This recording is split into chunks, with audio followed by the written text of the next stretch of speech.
Well, hello guys. I'm Manuel. I'm talking with you from Chile. Oh, Santiago. wow. Yeah. Amazing. I don't know if you remember, but we talked when you were supposed to play in here in Lollapalooza. A couple of Whoa. And we were so excited. And then yes, just, yeah. yeah. Wow. Well, good to talk to you again. um, Thank you. Well, guys, I want to start obviously talking about how are you guys during this lockdown, and what are you doing right now? Ooh, thankfully, we're good. We're all healthy. We've all remained COVID free this whole time. I think, and right now we're good. We're after this, we're going to be demoing and writing more for our eventual next album, Mhm. and which is exciting. But yeah, I mean, we've been good. Like, it's obviously COVID is a tragedy that I hope we take care of quickly on a worldwide scale. But it's interesting. Like, it's sort of opened up a lot of doors for us in the sense that, like, we were going to be touring all year and that's all it was going to be, and then now, like, a song of ours has caught on and we've made a bunch of songs we're really proud of, and I'm just happy that we took the opportunity to make sure we weren't just sitting on our asses, and we actually made it, like, productive and did some things that we're proud of. And, like, I feel like now is the right time to be putting out some new music, and we have stuff ready to go, which feels really good and comforting and relieving for sure. So we've just remained as productive as possible. Mhm. You are preparing this virtual world tour that you're gonna perform different sets each night.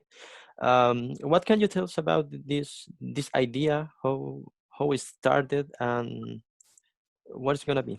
uh, I think the idea is coming from the fact that, not only for us but for every artist around the entire world, there's no live music happening, and so many people were sort of depending on this year of touring. So I think that's where the idea came from, and also, like, during lockdown times, so many people were doing, like, oh, I'm gonna go live on my Instagram today and, like, play in my bedroom, or I'm gonna, do this from my bedroom or from my backyard or whatever. So we were like, what if we sort of brought in a film crew and actually went to a venue and tried to make this virtual show actually feel like a Wallows show? Because, obviously we were supposed to go to Chile and so many other places around the world where people have never seen us. So giving people an opportunity to, like 99% experience a show was something that I think we were going for. And they're all different just because we wanted them to feel special and unique and be worth people's time.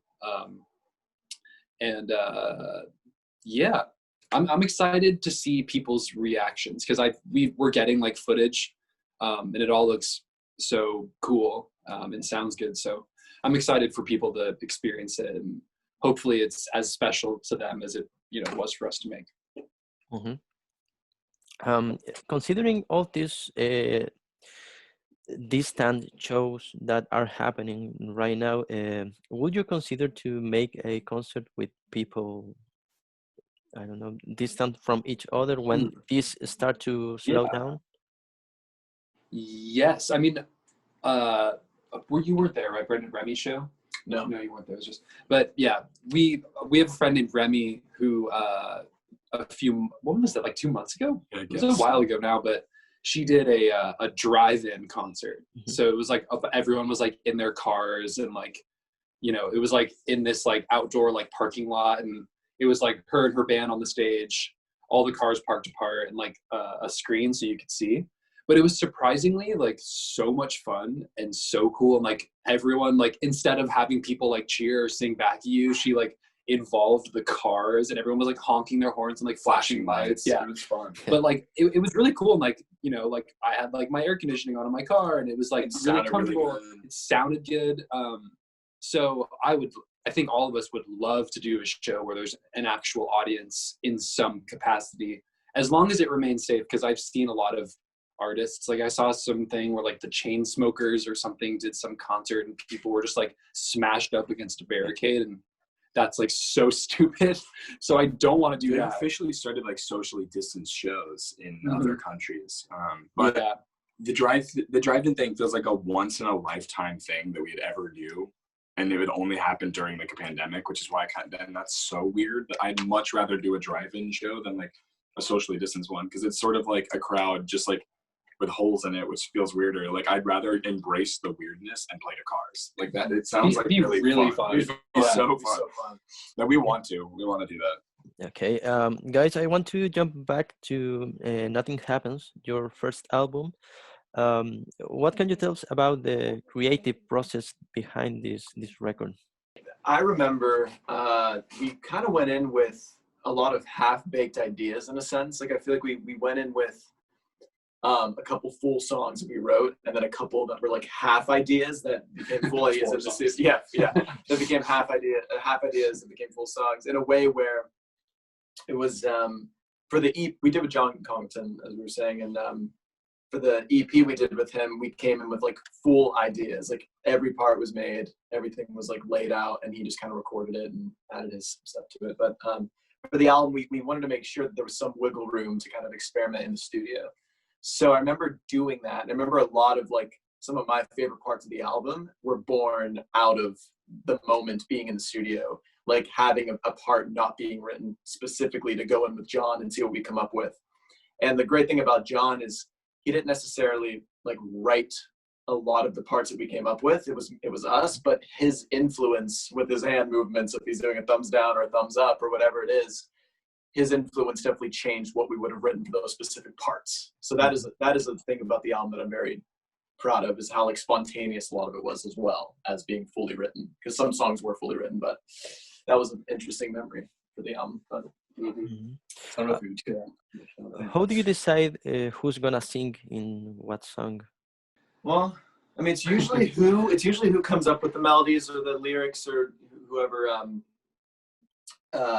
whoever kind of came up with the melody. But I think moving forward, I don't feel as much that way anymore. Like I almost feel like there's songs that like if one of us vocally will suit better, even if someone else writes it, I'm okay with that. Like there's a couple ideas that maybe I started or Dylan started or Cole started that I'm actually wanting them to sing over me, or maybe I'll sing it, or it's not even about like who wrote something anymore, or it hasn't really always been the case that way, but I feel like each song could even have all of our voices. It's like in the future, like I'm down to kind of go more boy band style, and I'll take a verse, and then Cole takes a verse, then Dylan takes a verse. Really funny, because then it becomes about this person's verse, which is kind of a cool, which is sick. Yeah.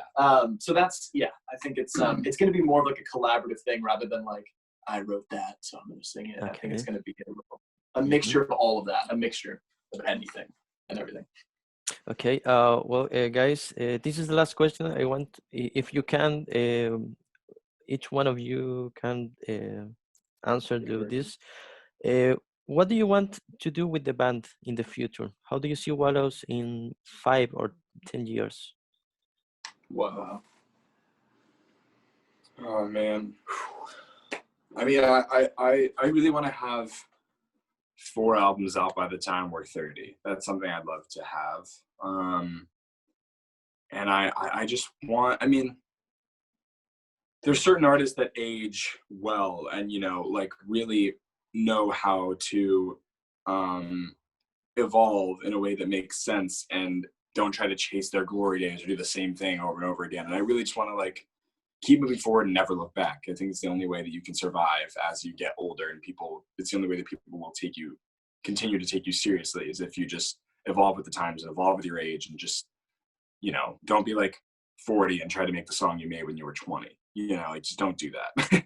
So as long as we're just evolving and never making the same thing twice, then I'm happy with what we're doing. Yeah, like Radiohead style. Exactly. They never stopped innovating. It's the number one example. Yeah, and also I think just I want to travel more. You know, I think that's kind of a generic band answer, but like, you know, even this year we were supposed to go to so many new places, and I just want to make sure that we check all the boxes, because that's like one of the coolest things about it, is like we get to travel for work, which is sick. And I guess my answer would be just having a collection of work that I can flip, just like look at one day, just like see all the stuff we've made and see all the different eras and all the different chapters, and like a part of yourself from that time is in the work. I think it almost feels like a picture book. I think that's my main goal when I'm like 70. I could be like, damn, there it is. Like, that's what we did. I think that's cool. I wonder what's going to be the 100th song we release. Jeez. Whoa. Are you bored It's to gonna be something remix? so random. Yeah, Yeah, we're doing it's gonna be like, yeah. Okay, guys. Thank you for your time. I hope someday you can come here to Chile. Yeah, People that's are cool. waiting for the festival, if ever happen, Oh, in I know. Lollapalooza here. But We can't thank you, wait. guys. Take care. Thank you. Thank you so much. Goodbye. See you later. Peace.